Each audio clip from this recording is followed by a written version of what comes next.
Assalamu alaikum and hello everyone. This is Salwaa of Cape Malay Cooking and Other Delights. Today I'm back with another recipe. Here I'll show you how I make my flaky roti. So for this recipe I'm using 3 cups of cake flour. That's cake flour, plain flour, all-purpose flour with 1 to 1.5 teaspoons salt and 1 cup normal tap water. And I mix it all together until it all combines and all the flour is incorporated with the water. Knead it for a bit until it's smooth and it's no longer sticking to your hands and the surface. About 5 minutes or so. Sprinkle your worktop with a bit of flour and leave your dough to rest for about 20 minutes. And you can see after about 20 minutes, the dough will be soft and pliable. And then I just roll it out as thin as possible on a floured surface. Sprinkle with flour as needed. And I turn it around and roll some more until it's thin as possible. And there we have it, thin.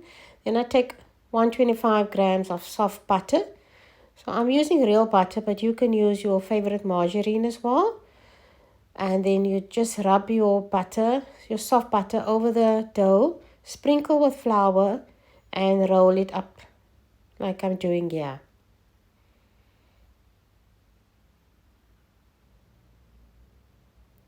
And then we're going to leave this dough to rest for another 10 minutes or so. Just sprinkle with some oil just to keep the dough from drying out.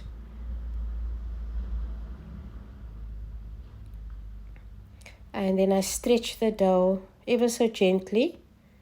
About after 10 minutes you can do this. Just stretch the dough ever so gently into a longer rope.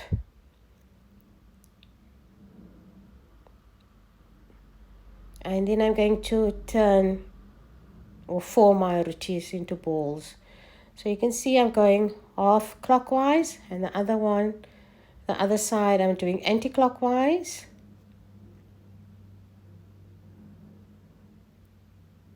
So you can make your roti balls as big or as small as you want to. So one clockwise, other one anti-clockwise, and then you just stack it on top of each other. And there you have it. You continue until you've used all your dough. I'm getting about 6 large rotis out of my 3 cups of flour. You can double the amount of flour you use or triple. And then, you get your desired amount of roti balls. So at this stage, you can freeze your roti balls until needed. Or you can roll it out. So I'm heating a large pan over medium heat.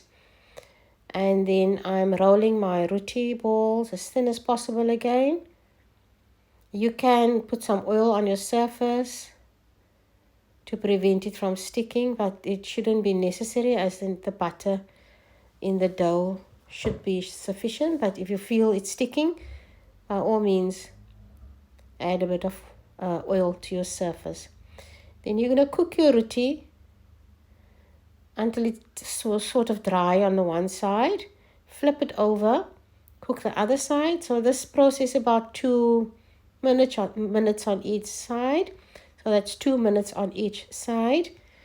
When you've taken your roti out, just give it a quick puff between your hands to separate the layers and continue with the